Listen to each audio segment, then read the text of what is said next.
How are you getting on, guys? Are you well? And welcome to another podcast from us, the Dead Hedgehogs, myself, Stephen Cowboy Kelly, and we have Chris Gavigan, the sledgehammer there, operating all the technical things. We have the one and only Pete Cassidy, and tonight joining us is the phenomenon that is Sinead Quinlan from Cork. Sinead is on RTE lately. She is an up-and-coming comedian, and she's also a very good friend of ours from a couple of years ago. And of course, she's still our friend. And Sinead, welcome to the Dead Hedgehogs podcast. Thanks very much for having me, guys. Unreal. Yeah, no problem. Very you are our first female guest, so. Oh my God. No pressure. Yeah. No pressure. So I could have changed since you last met me. Who knows? Yeah, you can have. Do you want to tell us something? That would make a very good podcast. Yeah. Oh, yeah. Oh my God. Your name is Sean. Yeah. How has life been, Sinead? Life's been good considering, to be fair. Yeah. Like there's been a lot happening, and there's also a lot not happening, I suppose. So, like everybody, but yeah. I suppose the entertainment industry kind of gone like these days, to be fair. So I feel very lucky that I've actually been doing quite a bit. So like the Den came back. Yeah, brilliant. And like that was like the silver lining nearly of the pandemic, and that like it probably wouldn't have come back. Do you know what I mean? If it wasn't for coronavirus, so I was just very lucky like that. And then I had Seriously Sinead, so I made that with the RT player, so I was making that, and there should hopefully be more of that as well, so I'm writing more. Excellent. Fantastic. And you wrote that all yourself, didn't you? Yeah, just me, just a girl here in Cork. But it was great. Like I wrote it in the first lockdown, and because there's nothing to do anyway, so I was like, look, whatever. And that, like, I didn't know that they were even going to make it. Do you know what I mean? Because it wasn't guaranteed. Like they were like, you can write the pilot anyway, and sure we'll see. So I kind of live life that I have zero expectations at all. So Yes. If you have zero expectations, you'll never be disappointed. So I was like, I just write this now, probably going nowhere. But then they actually really liked it. So it was a 20-minute pilot. So then they made it into like 4 or 5-minute episodes, like kind of a mini series. Yeah, I watched them. They're very funny. They're very funny, and they were showed on TV. They were showed on RT as well, TV. Yeah, I was on RT too as well, which was great. So that was like again very rare. So like, it done well. Like obviously the viewings, they were happy with it. So and sure, look, it was only 20 minutes as well. Sure, it was no big thing for them. Like they're 20 minutes or whatever. But it's great. It's great to create something and for it to get that far, and it's been fantastic. And you always had that sort of, you weren't afraid to try something, and if it didn't work, you were never going to get too disappointed. And it's worked for you all your life, really, all your adult life. Yeah, just winging it. Yeah, just winging it. That's the way to do it. We'll give a bit of a backstory on how we met you, Sinead, how me and Cowboy met you. I'll let Cowboy give the backstory there, how we met you. I feel, no, go on, you tell it, please. Well, there was an event we were asked to compare, me and Cowboy, as I think the 3 bucks left. We were asked to compare this event. I think it was motivational speaking. Was it motivational speaking or what was it? It was some sort of event for the fit dudes. The fit dudes, if anybody. Fit guys, is it? Fit guys? Fit guru. Fit gurus. Sorry, fit guru. Sorry, I apologize to the two. It's all about the details, Pete. But then we're about the fit gurus. The fit dudes would be a great name. Fit dudes. We might change it to fit dudes. But there were these 2 guys, and they do these fitness camps and stuff and trips away, and they're real big muscly dudes. But they the big strong dudes, they look like they wouldn't shy away from a few steroids or creatine or protein powder. But anyway, these guys, these guys, nice lads, great lads, and they asked us to come down to compare this thing in Cork. Whereabout was it in Cork, Sinead? I can't remember. In the Everyman.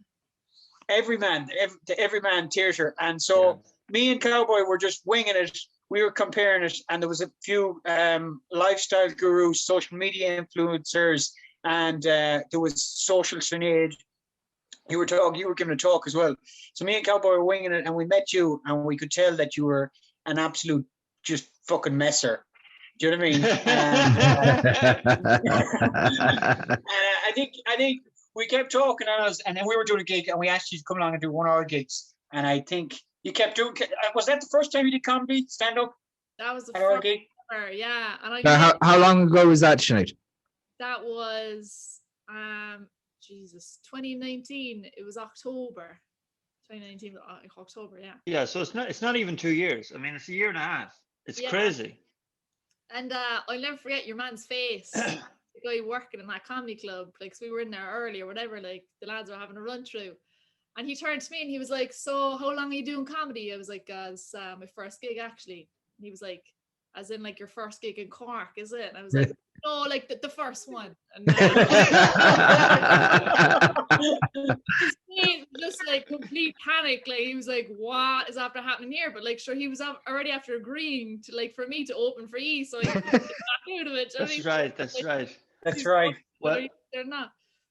Oh my god. Yeah, and I think there was a bit of confusion because we thought it was actually our show, but it was actually we were just doing the second half. But if it was our show, we'd be allowed to do anything you want. But I think it was his show, and we were doing the second half, and then you were opening for us in the second half. So it was very confusing, I think. Yeah. Everyone. I mean that I remember you the time with the Everyman. What were you actually meaning to do? What were you doing at that, Sinead? You were having a talk about. What was I doing? It's a good question. So, like, I was a qualified social worker at that point. So, like, I finished a 2-year master's and then decided to just not work in it, like, as you do. So I took like a year to just kind of do random things. I was kind of doing like talks on my Instagram, like about stuff from the master still. So it was like about like journaling and all that, you know, getting things out of your head and onto paper and stuff like that. So that's kind of what my talk was about. But like I always kind of brought elements of comedy in it as well, you know. So that's kind of how the comedy came in. But I suppose I was different that day, and that most people that day were kind of talking about their own personal experiences, where I was just, like I was saying, just winging it, like talking. I didn't know what I was talking about, to be honest, can't even remember, but it was funny anyway. And it was kind of more the public speaking that I wanted to do. Do you know what I mean? It didn't really, of course, I'm big into mental health and all that. I'd be a big mental health advocate, so it was just kind of like a great thing to get two of them in the one stone kind of a thing. But the comedy, yeah, I remember thinking of comedy. I remember whatever you were doing anyway. A lot of people that day were nervous, Pete, if you remember. And we were backstage and we were introducing everyone on. We'd take turns at introducing them on. We were just sort of giving a few of them tips. Some of them hadn't actually spoke publicly like that before. And we were giving everyone tips. And I think you were a bit nervous as well, Sinead, but you were more giddy than nervous. And then when you went on, you just had this presence on stage, and we were like, you're pure, you're pure natural.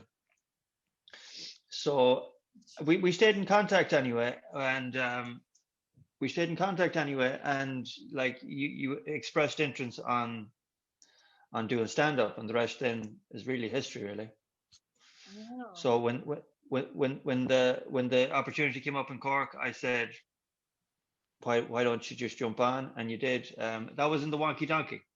Yeah, and it was kind of like you said, like, oh yeah, we'll grant you whatever, and I was like, oh, they will, yeah, of course. Cowboy, don't be messing around. Like, sure you will. So when they actually like got on to me, then I was like, oh Jesus, you know, like I had a date, you know what I mean? So I knew then, okay, I have to have a bit of material here for this. Like, should I no material, nothing. I wrote it like the week before or something. Do you know what I mean? I was practicing like in the kitchen around the place. But like looking back on it, the naivety of me was actually brilliant, because you know, it helped me so much that I wasn't like, I just didn't have a clue. Like, being perfectly honest, I'd gone to big comedy gigs, like, you know, seeing Des Bishop and, you know, these kind of people. But it would have been like an opera house or something, like these big venues. I had never been to like one of these like open mics or anything, you know, like, so I didn't have a clue. Where like the Wonky Donkey is like a professional comedy club as well. So like for me, I was Yeah. thinking, oh, this is like the norm now too, do you know, like not This is the easiest job I've ever taken on. I strolled in, like, lovely place to be fair, and the lads came. I'm sure I didn't know what I was doing. I knew I had a set, but, like, well, the guy running it like had very tight slots. Like I was only supposed to do maybe like 5 minutes something, but I had 20 minutes of it. That's right. Yeah. You had it at 17. I think he nearly pulled all his hair out. But we were like, Ara, let her off. Yeah, yeah. You know, they wave flashlight. The torch, yeah. They wave that like to tell you if you warn, like to come off. And like I remember seeing the torch, and I was like, sure, I'm not only getting started here.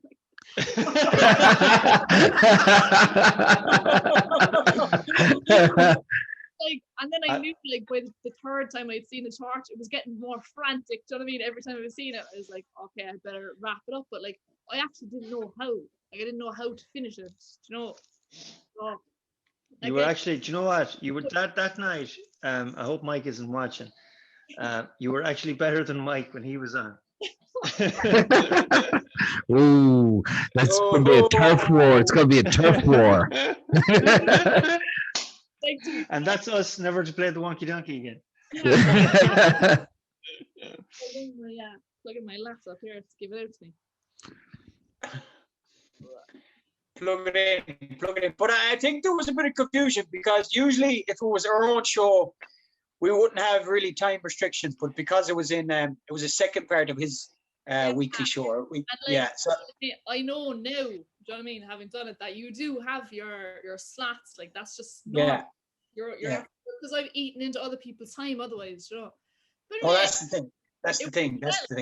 And he, to be fair, we have laughed about it, like, me Mike since, do you know what I mean? And like he said he put up some post actually before my series came out, being like that I seen her first gig, and like he was like, hand in heart, it was the best first gig I've ever seen. Like, do you know, he was like, it was insane. Yeah, it was very good. 100%, yeah. 100%. That's great. And you used a lot of the material. You used one of the sketches in your show, then the deli going for the corned beef. Was it corned beef? It was corned beef. Beef, yeah. Corned beef, yeah. Corned beef. I'm done with the corned beef now. I can do no more. I've done everything. I was like, it's in the series, and like everyone loves corned beef, but it was particularly good because it's very good visual comedy. Do you know what I mean? Like the stress, like I would like sweat rolling down my face and everything.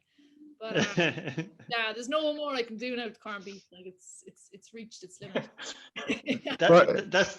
That's the thing with comedy. If you stick to what you know and what's relevant to people, you know, people can attach themselves to it, and a lot of people have had the same experiences that you're be on about, and that's what makes comedy so good, you know. I love small silly things, like, you know. But there was a sketch you had. We just turned on. I didn't realize you were going to be on RT, and I turned it on. I was like, "That's Sinead," and I was telling my girlfriend, and we were watching it. And there was a scene where you were going into the beauty parlor, and you had the mask on, your face was covered, and your legs are spread. And your mom walked in, and she was like, "Oh, you Sinead!" You were like, "How did she recognize me?" Laser hair removal, yeah. Like that actually, okay, that didn't actually happen, but I had the idea when I was getting laser, like, for that, like, so I got it done, and it's actually a dose. I paid for 6 sessions, and sure, I've only gotten 1 over fucking lockdown. But it's no good. Was that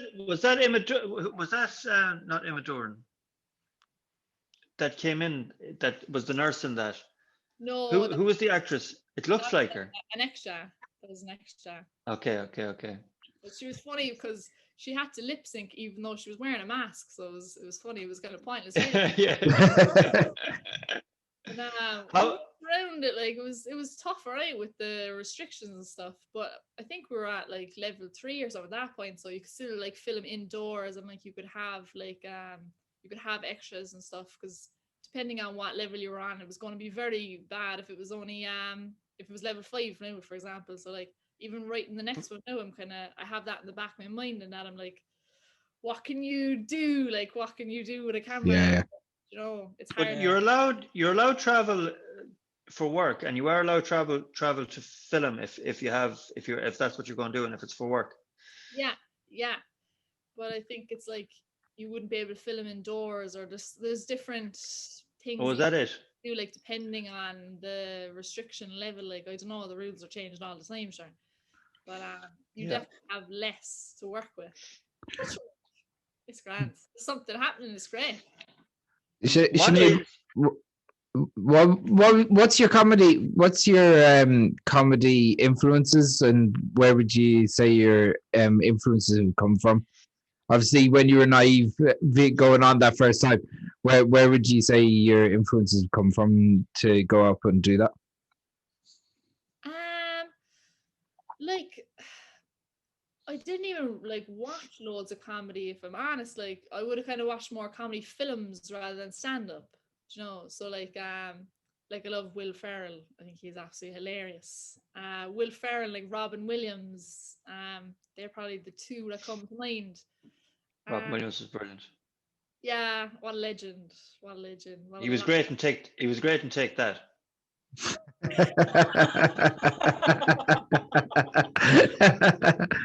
It's a cheap laugh. It's a cheap laugh, cowboy. It's a cheap laugh. The old one was a good one. But Sinead, that was probably a good thing that you didn't watch any stand-up, because you didn't have preconceptions. You were just doing it was more natural. Do you know what I mean? You weren't contrived. Yeah, it was more natural. People have said that to me, like, since that, like, because people say like, my comedy is kind of fresh or whatever.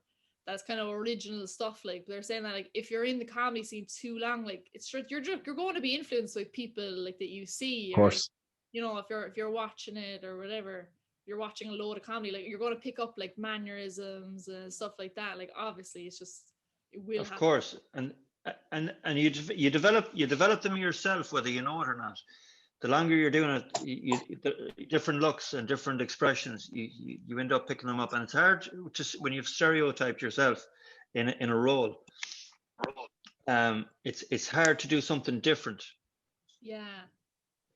So, but you're dead right. What you do is very fresh, and it's very like myself and Pete came to the conclusion, like, even before you went on stage, or before you were on television, that RT would sort of love you, because you were funny without being like controversial. Yeah. Does that make sense? Yeah. It's very homely comedy. Yeah, there's nothing too crude or whatever. I mean, sure, my legs are open for the laser scene. But like, and there was a bit in Mass as well, where the community is being thrown around. But I mean, there's nothing. I seen that. In fairness, that was pretty funny, though. There's nothing. That was. But no badness in anything, you know. I've never been into really political comedy either. Like, it's not. I don't know. It's never been my style, you know. Yeah, I'm not the same as I do tend to go softly onto myself. Yeah. So it says he says that as he's gearing up for a rant about the government tomorrow. He's like, yeah, I don't like political comedy at all. Well, I'd be going softly myself. People are good at it, so it's like, you know what I mean. People have what they're good at, like, so you've got to find what you're good at. There's no point if, like, exactly. Obviously everyone's talking about government and all that, whereas, like, but it's never been something I've done, so why would I start? Do you know what I mean? I'd be shite at it, really. So you know. Tell me this much: were you ever nervous getting on stage, or how would you deal with nerves if for an up and coming young girl to try and get into comedy? Have you any tips for them? Right. Was I ever nervous? Definitely. Sure, you have to be nervous. You're not alive if you're not nervous. Yeah, that's true. Sometimes it's worse than others. Like I find, I don't know, you kind of, if I was waiting around for ages, I'd be way worse, you know, to go on. Like I'd rather just like arrive on like 10 minutes before and just kind of get up on stage. But then everyone's different. I know some people like to be there earlier or whatever.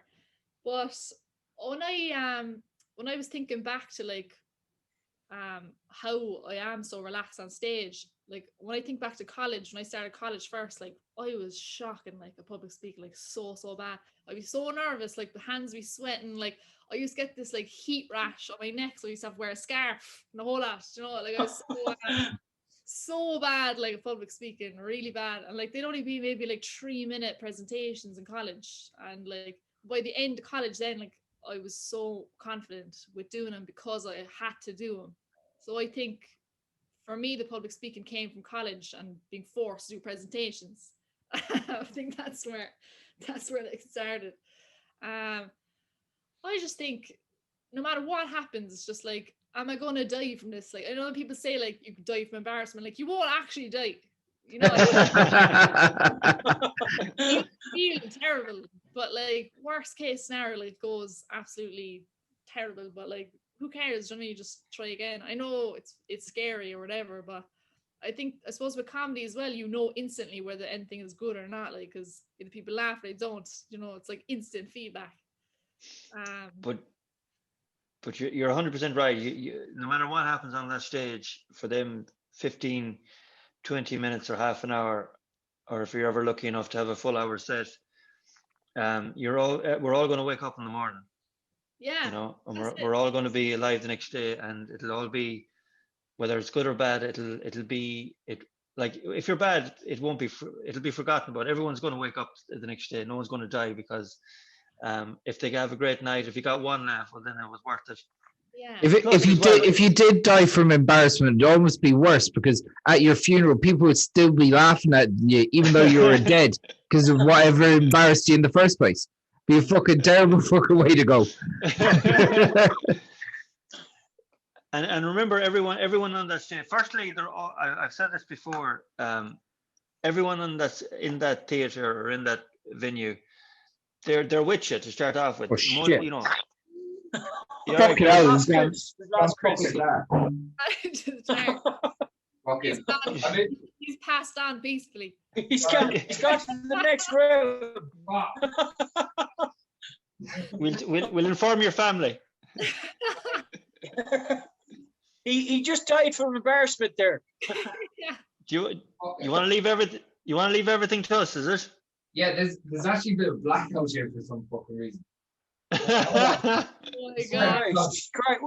You're right, Chris. You're right. Take your time. It's okay. We'll keep it going. Yeah, you crack on there. Yeah, no We'll worries. crack Chris, on. yeah. We'll crack on. I didn't want you. So, I didn't want you in it anyway. Sinead,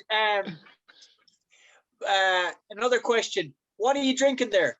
Is it tea, coffee? It's tea. It's tea. Tea. Okay. Cool. Nice. Have you any biscuits on the side? No. No, unfortunately not at the moment. I'm obsessed with coffee though. Obsessed with coffee. Yeah. Love coffee. Yeah. Good stuff. I was never much of a coffee person. I'd be only taking it just to get the kick. Do you know what I mean? And I have to put like 15 spoons of sugar in it because I don't really like the taste of coffee. Do you know? Yeah. But you said there at the start you're working on the Den, are you? With the Den, yeah. So the Den was in October. So hopefully it'll come back. Fingers crossed. There's talks that it will again. Did you watch the Den as a kid? I did, yeah. We all watched the Den as a kid. It's an institution like the Late Late Show. Yeah, we all did. And it used to be on for hours as well. That's right. From what time it was, like from 2:30 till 6, was it? Yeah, like coming from school, like you'd be on the whole time because they'd be like introducing programs and stuff. And then Home and Away would be on after then. Yeah, that's right. Yeah, I was a Home and Away man, not a Neighbours man. I bet you were. Yeah. What did you prefer, Sinead? Home and Away or Neighbours? Oh, Home and Away. I definitely preferred Home and Away, but Neighbours would drag you in. It'd draw you in. It would suck you in. It would suck you in, yeah. all stories like ridiculous. Why not? EastEnders, the whole lot. They're great though, great crack. No. So I went through a year of EastEnders. I said it was the most depressing year of my life. It just Well, is never. going back on the stand-up things, like what were you like when you first started stand-up? Like what was your, I know this is your podcast, I'm asking you a question, but No, it's good. It's just a conversation, It's just a everyone's conversation. podcast.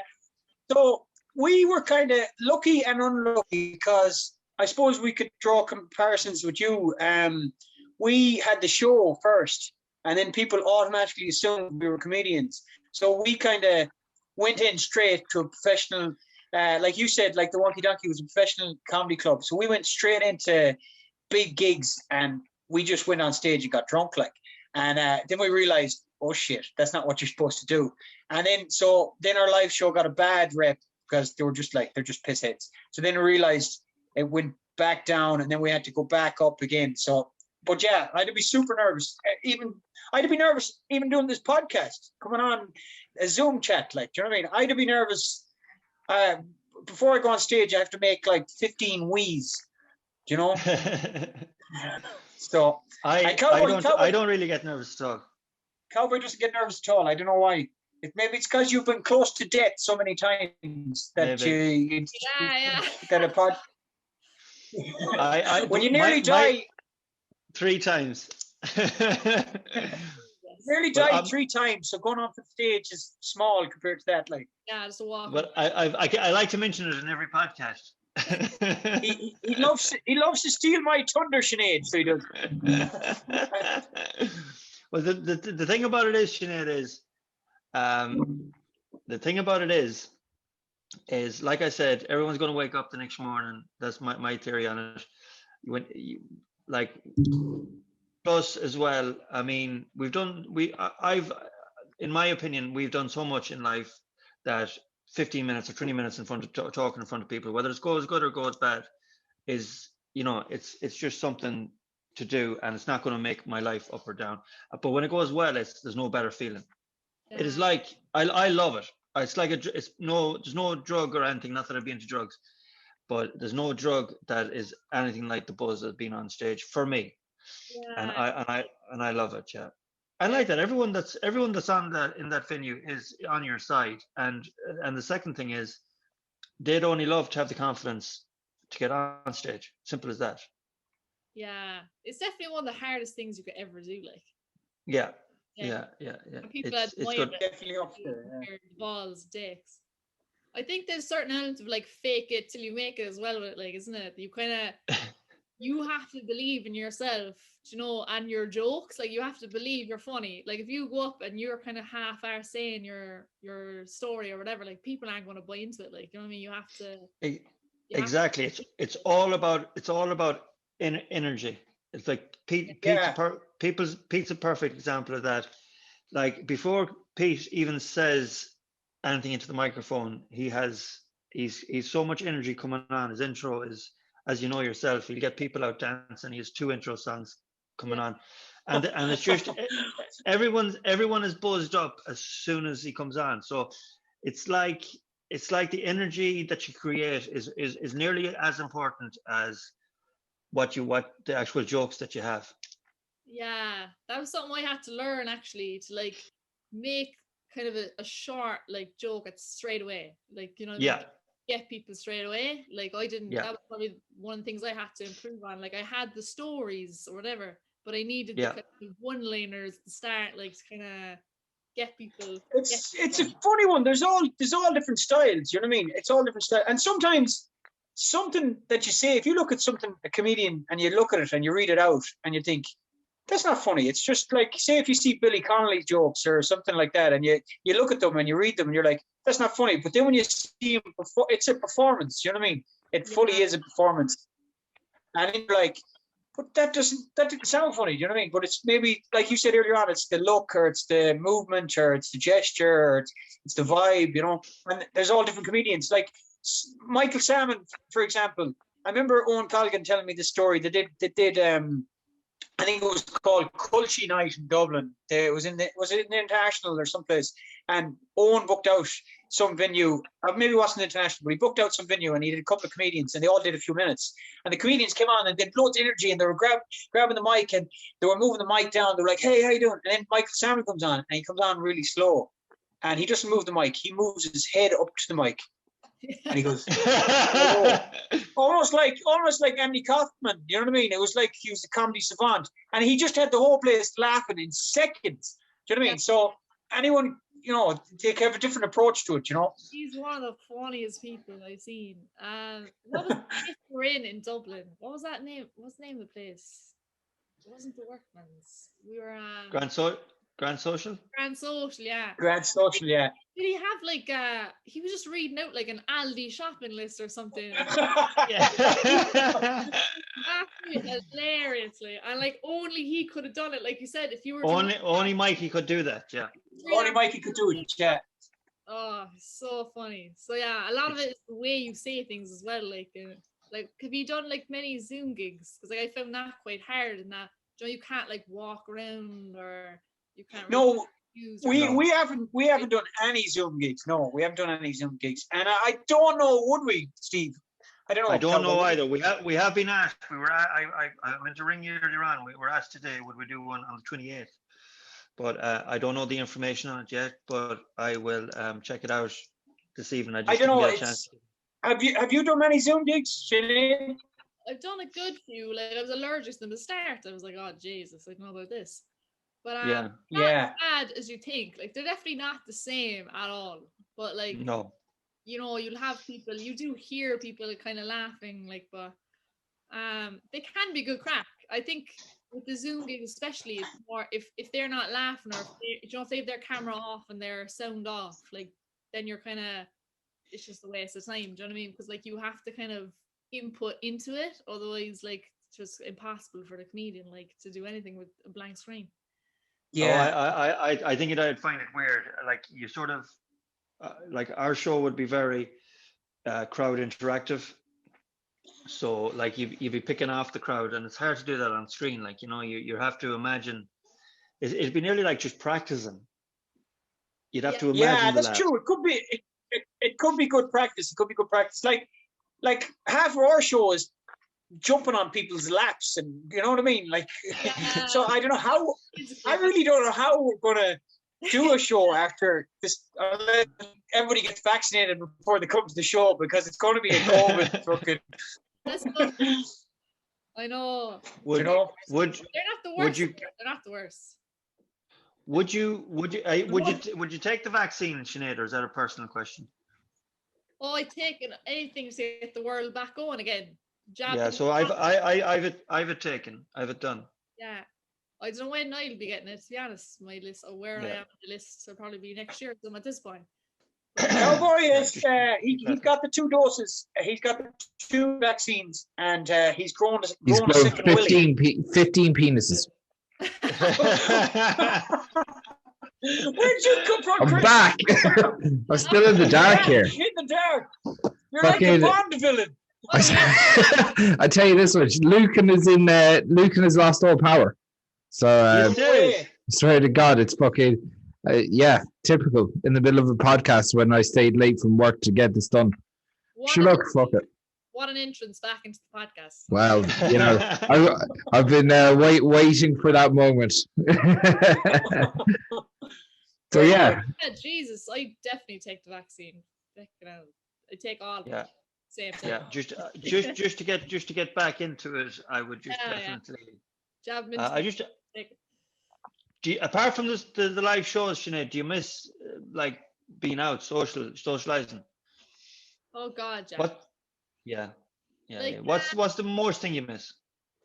Well, it's funny. The most thing I miss is actually nothing to do with anyone. It's something I did alone. Right. Whoa. You're allowed. Go on. Like for me, my number one thing to do was go to a coffee shop, sit by myself. That was what I did, and I can't even do that. So That's why would you do that? I mean, obviously, I know that it's lovely to go to a coffee shop, but what gives you the buzz? I think do you know the way you're like an introvert or an extrovert or whatever. I'm definitely a mixture Yeah. of both. I think it's kind of Yeah, I'd be the same. So I actually really enjoy spending time with myself, and I actually get energy by spending time by myself. So like me in a coffee shop with a book or whatever, I could be in there for a few hours. Like, do you know what I mean? Well, first of all, you might pay about €4 for the coffee. Do you know what I mean? So I'm like, all right, €4, that's 4 hours I'm going to be sitting in here. So I don't know, I just love doing it, and that's where like all my ideas come from then as well. Like I'd be writing down and stuff when I'm in there by myself, like just I don't know, I just love to do it. So the fact that I can't even do that, Brilliant. something that involves me by myself, is just like what? Like it's just not the same in your own house. Do you know what I mean? Like, yeah, I make coffee and sit down, but like still in my kitchen. Do you know? You mentioned their You should. energy. Go on, Pete. I was going to say, Sinead, you should hire somebody just to move you along after the 4 hours, just so to keep you encouraged. Get another coffee. That's You know? it. Down to the next coffee place. Yeah. I know, I'd have it timed very well. Like I'd know there was one stayed open later than others. Like I'd leave that to the last. Like I actually upset. People are coming out of nightclubs and you're still in the coffee shop. Yeah, I tell you. Sinead, what's your ambitions now? You know, like going forward, and obviously, like I know things are weird with the coronavirus, throws everything up. But like, what's your ambitions now? Where do you want to go with your career? So where do I want to go? That's a tough question from the Bond villain Listen, in the dark. It's either gonna make it happen or you're not. The Bond villain's gonna stop all this. Tough question from downtown. I think obviously I want to like ultimately be able to sell out big venues down the road. Like that would be a huge goal. Just to be doing those like full 1 hour shows, like longer, whatever, like doing big gigs. But obviously I'll take a bit of practice or whatever. Writing, I'd love to make like a proper TV show. Like RT Player is definitely a step in the right direction. But like to make like they're 5-minute episodes, do you know what I mean? So it was like kind of a taste of what it could be like. Very good. To write a proper long TV show. I love actually writing, so I'd love to maybe write like a fiction novel or something. Something Cool. nothing to do with me, like just what will you do next week? next week I'm going to run for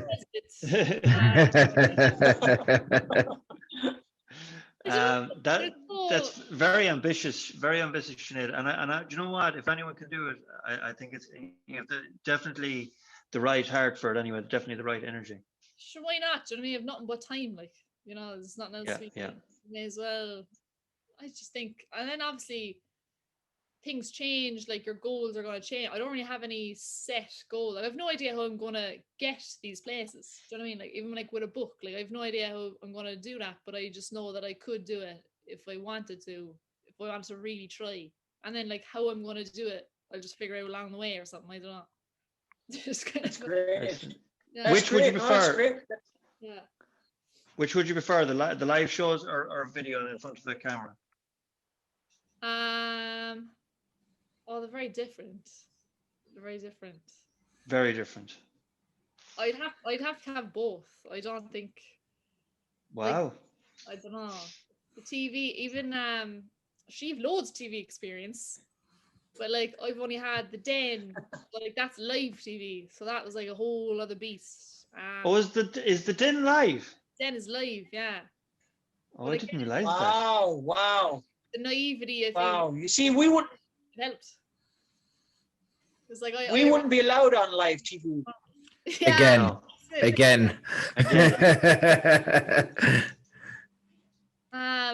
Like that was my first experience of TV, really. You know what I mean, doing live TV with Dustin the Turkey, like.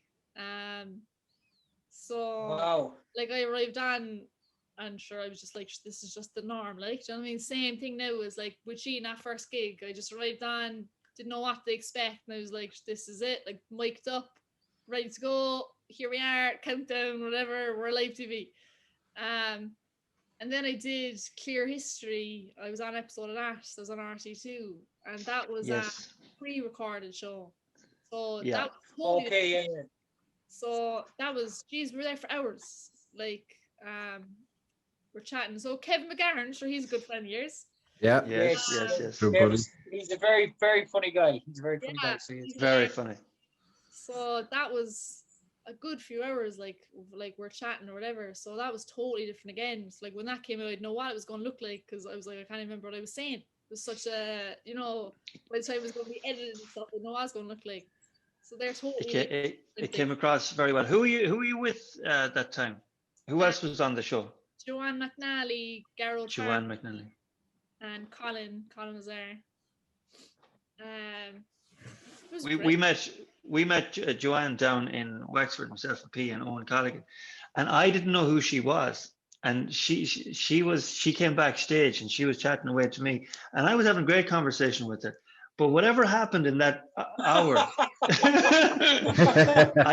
tell you what happened. I'll tell you what happened in that hour. You were talking to her for about 5 minutes and you were getting on really well. There was a twinkle in your eye between the two E. You're getting on really well. And then I think the alcohol to your sober Steve and alcohol, your body just was made up of 100% alcohol at one stage. And you just went. That's very surprising. But you went from I put you on jury duty to just arrest this man in the space of seconds. And that's never really happened before. Yeah, Never. fucking right. very, very funny. She's she's big now in the UK too. Like, she's doing very well over there. She is indeed. She must have thought I was an awful dick. I didn't know who she was at all. I was like, and then when I went a couple of days later and actually checked who she was, I realized then that she was a very famous comedian in the UK. Yeah. But silly me. But I have been known to have one or two that more than I should have. I think we all have. We all have. We all have. We're not Irish unless we've done that. Yeah. Yeah, I can't wait. I can't wait to get out again. So, Sinead, can you give us a clue what your new show is going to be like on the Player? Or you don't want to give anything away? I'll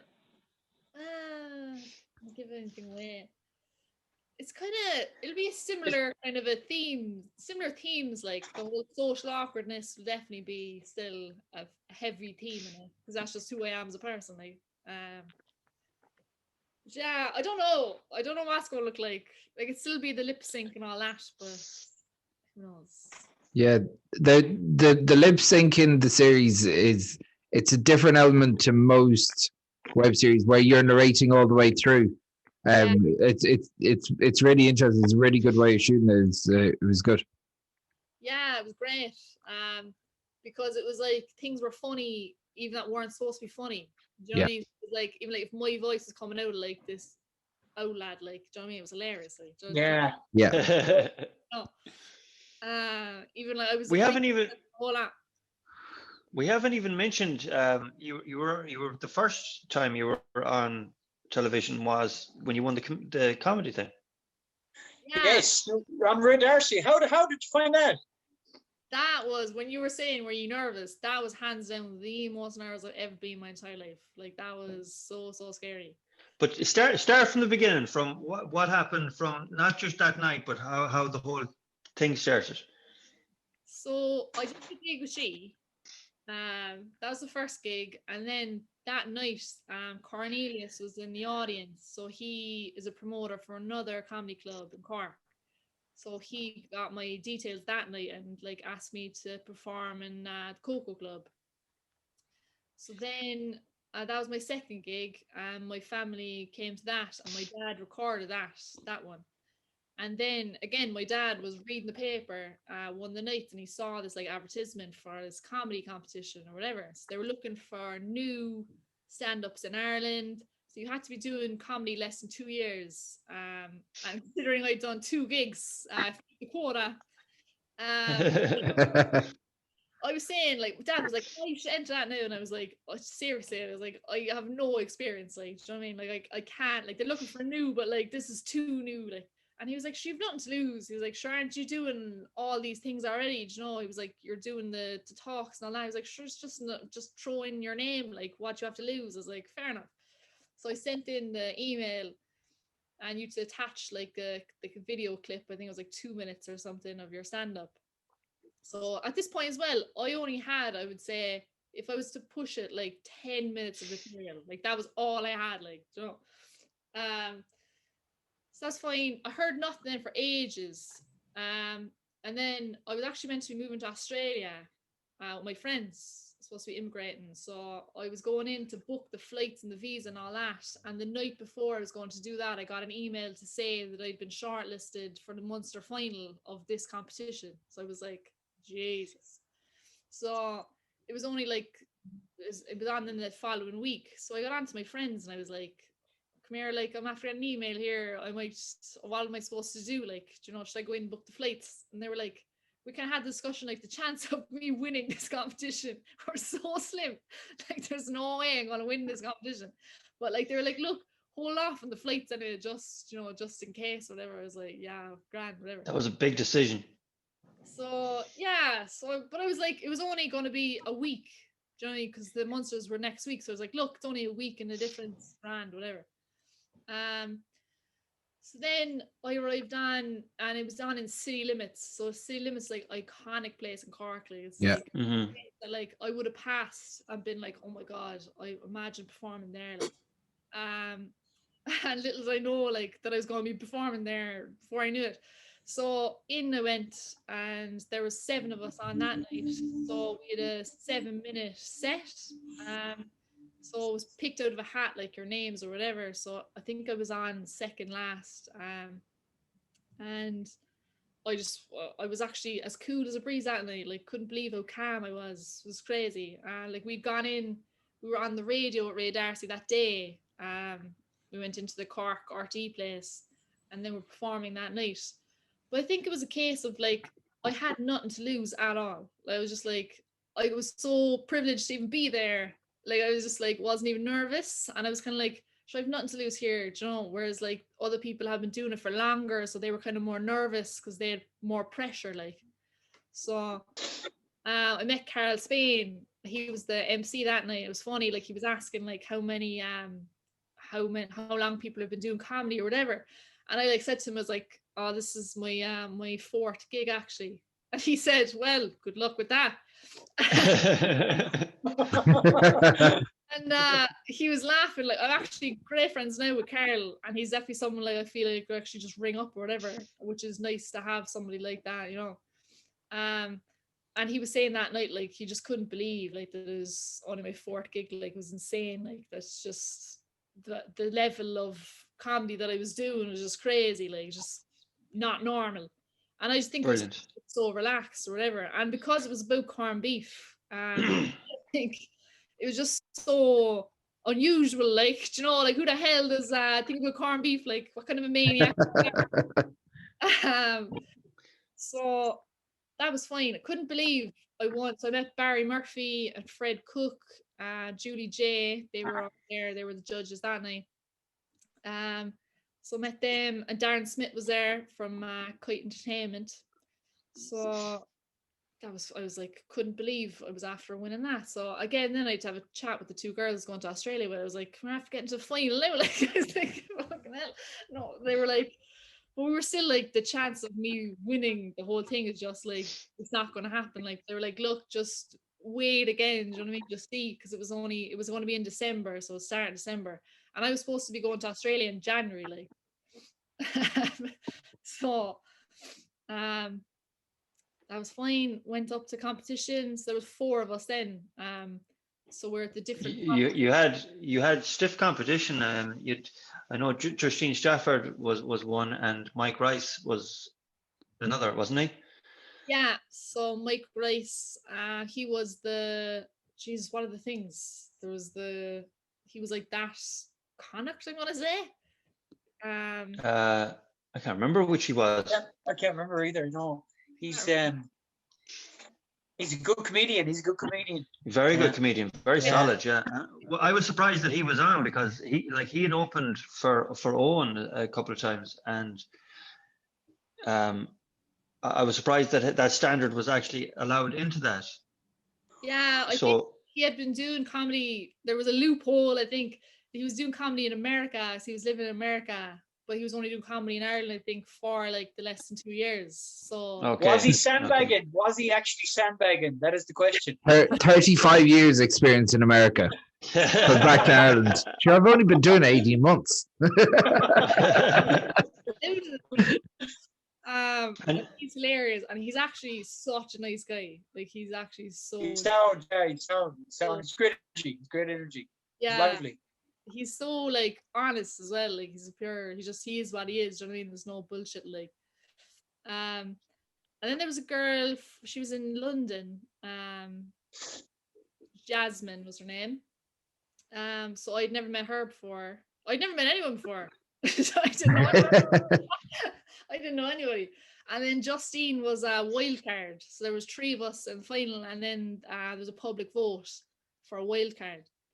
So then there was 4 of us, but then we'd done like 7 minutes in the heats, and they brought it down to, I think it was 3 minutes on the TV, and Yeah. that was like, oh, it was so hard. Like definitely, I struggled to even watch it back because I was proud of myself in that I went out and I did it, and I actually remembered my set, but like it definitely wasn't like my best performance.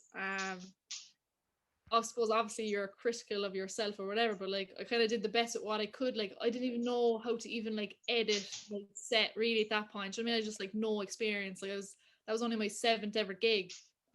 Wow, that's crazy. Yeah, I suppose after a handful of gigs, I think you can get off with that. Like, yeah, you know, Definitely. I definitely think me winning it was based off of like potential. Do you know what I mean? Like they definitely saw like serious potential. Like that's what they were looking for. Somebody, you didn't need to be this well-crafted comedian. Like that's not what they were looking for. Like they were looking for somebody new, somebody with like original ideas, and someone who had potential. So thankfully I fit that quota. So I ended up winning it anyway. Which I'd say was a big shock to a lot of people because, to be fair, I came out of absolutely nowhere. And like I'd say, sure, comedy scene in Ireland isn't that big, like, do you know. So Yeah. I would presume as well, like everyone would have known the other, knives were out.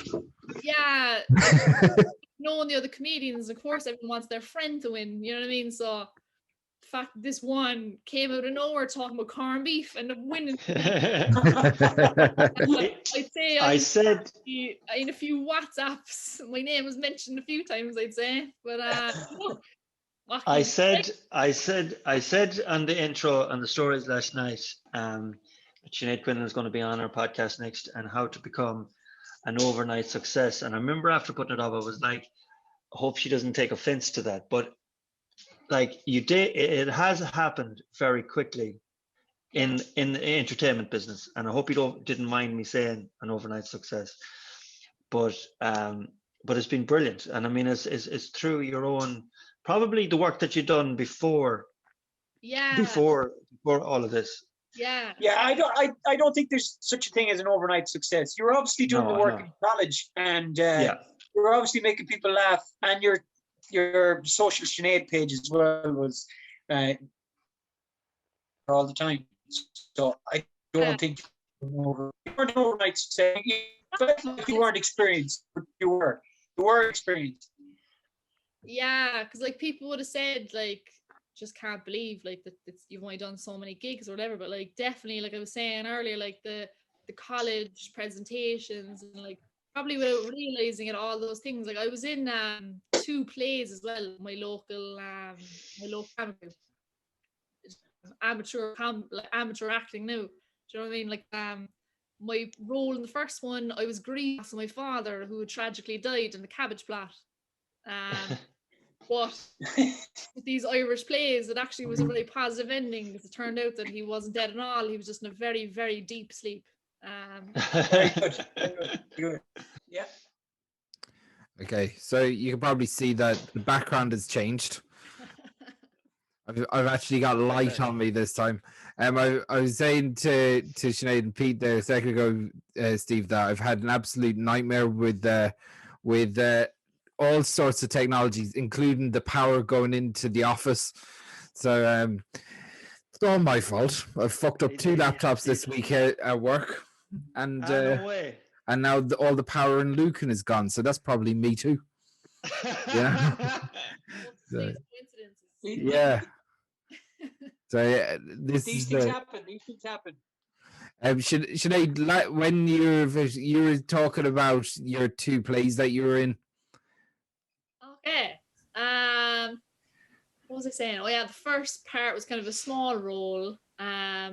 Did I tell you? Did I mention a bit about the cabbage plot and all that? Yeah, you're talking about the about your undead dad. Yeah. So that's kind of where the stage experience started, like, you know. So between the presentations in college and the plays, that's kind of where the stand-up was actually beginning without me kind of realizing it. And in college, did you try and make your presentations funny in college? Yeah. Oh geez, I remember like I did English and history, which was hilarious. Like I basically just partied for the first 3 years, to be honest. But one of them, like in English especially, obviously you can't really make up history because history is history. Like you start adding bits onto it. But with English, like it's really like it's so creative. Do you know what I mean? Like they give you like kind of a rough idea. So this one particular presentation was like just pick a movie and just kind of you had to just talk about it. So it didn't really matter what it was about. It was just you getting up and just saying something. That was the whole point of it. So I completely forgot about this presentation, and I had to go anyway because you had to go to a certain amount to actually be signed off, like for the course. So I knew I had to go. Like it's like, oh god. So I was like, what am I going to do, like about the film or whatever? But I played the violin, and I just so happened to learn how to play Schindler's List on the violin. So a real upbeat tune. So anyway, I arrived on the violin to this presentation or whatever. So I was up. It was a couple people before me, and then it was me next. So I was up. I was tuning the old violin, and I said, "I've decided to play my presentation for you here today." And they were like, "Okay." So I played the Schindler's List or whatever, and that was it. Like I didn't say a word. That was it. Did you get away with it? I passed. So yeah. Very good. Brilliant. So, Very good. Like, I just loved the madness of English in college. Like, you know, it was just brilliant, pure off the wall stuff. Like, so, I did a presentation in college before with a lad. Like I was a mature student in DIT, and I went and I really wasn't going in that often. I was like anyway, I had this presentation to do, and this lad Paul was saying.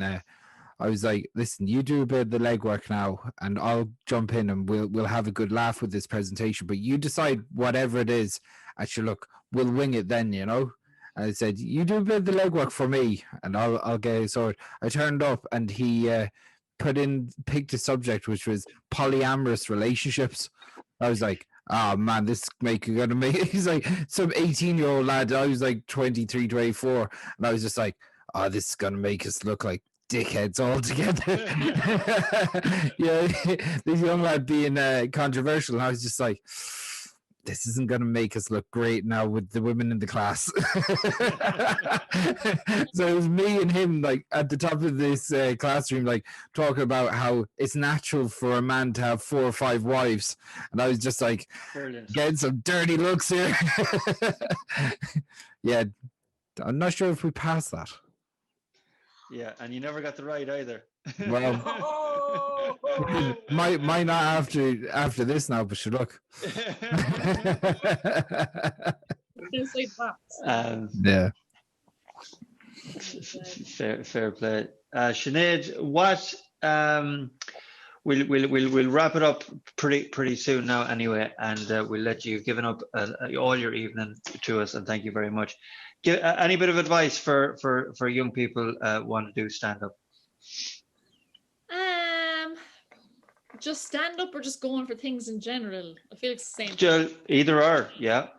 I think like stand up's one of those things that like I would have thought that's what other people do. Do you know what I mean? It's something that I couldn't possibly do that. Like, but I think if people think that with a lot of things, they're like, that's just crazy. Do you know what I mean? I couldn't be doing that at all. Like I need to just get a normal job, like normal people. Do you know? But that like it's okay to kind of go for things that are maybe not the norm. You know, like when I did the masters and then I took a year to do random things, one of which was stand-up comedy. It wasn't exactly, you know, the normal thing to do, but it was just something I wanted to do. So it's just, why not? You know what I mean? If you have a bucket list, just go for it. Like, there's no point waiting around as well and saying, oh, sure, I'll do that in a few years or whatever, because you probably never get around to it, you know? Like when you're younger as well, like you don't have responsibilities, you know, like I don't have kids or whatever. Like I only have myself to be looking after. So it's like the best possible time kind of be arse around and doing things. Do you know what I mean? Even if they don't work out, the best time to just go for things. You know. Brilliant. And tell me where will we see Sinead Quinlan next? Well, I'm always on Instagram ranting about something. Normally it's something crazy. I don't know what I'd be doing. But in terms of, I think the Den should hopefully come back, but I think that's till autumn. Seriously, Sinead, I don't know. Again, I don't really have dates for when these things are going to be done. But you will see me again, hopefully. I won't just... Okay, and right. Final question. Where will we see you in 5 years' time or 10 years' time? Where do you want to be? Hopefully alive. That would be nice. Alive? That's always a help. That's always a good one. That's always a good one. You say a low bar. That's a fucking low bar. I think, like, you know, it's great, like, having big dreams and, like, having big goals or whatever, but, like, I literally just live week to week. Like, I genuinely do. Like, I just don't... I think a lot of people, especially, you know, with the pandemic, have had to do that. Like, we actually live hour to hour nearly at this point. But, I just don't know. As long as I'm doing something creative, I don't know what it's going to be, but like as long as it's something creative, I'd be happy out. Like, yeah, that's it. Sounds good. Some sage advice. Good stuff. Good stuff. But yeah, I was asked in an interview once.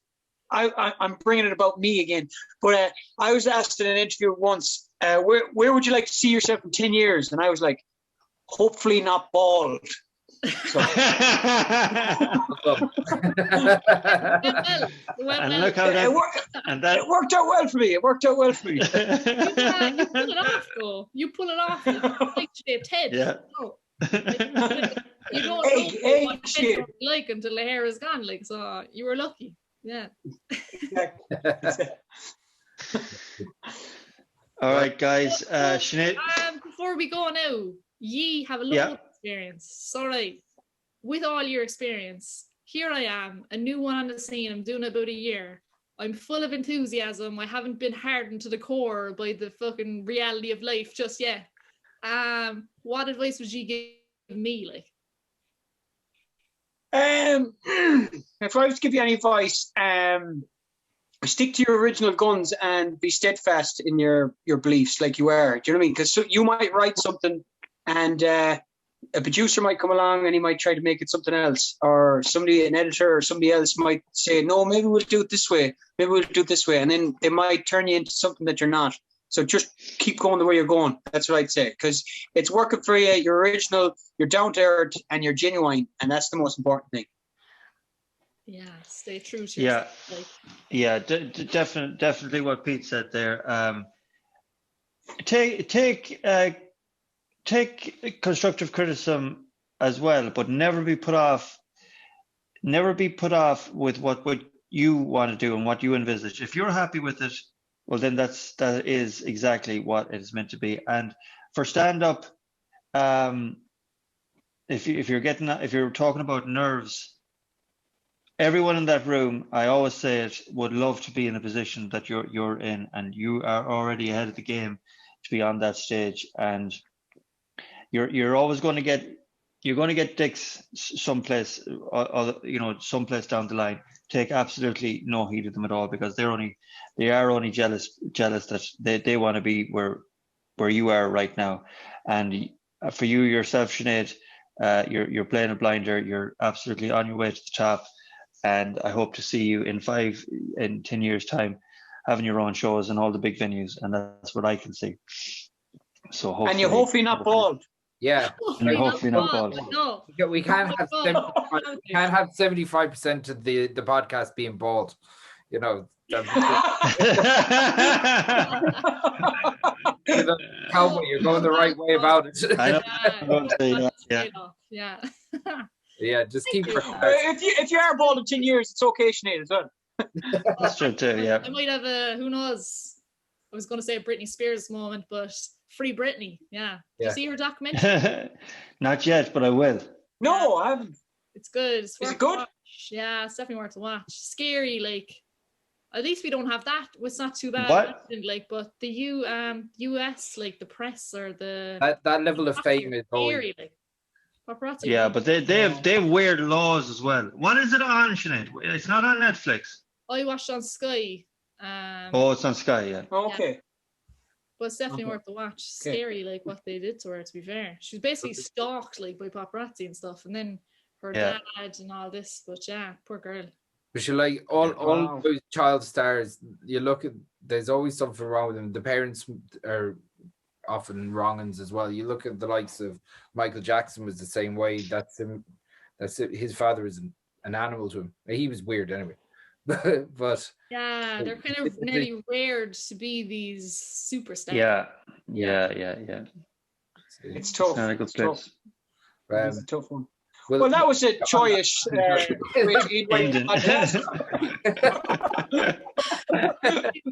Yeah, on a happy note, Brittany's bits. Yeah, but thank right, Sinead, thank you very much for coming on. No problem. You can find Sinead on Instagram. You're on TikTok. You're on Twitter. You're on Facebook, and you can see her on RTE. Be watching out for.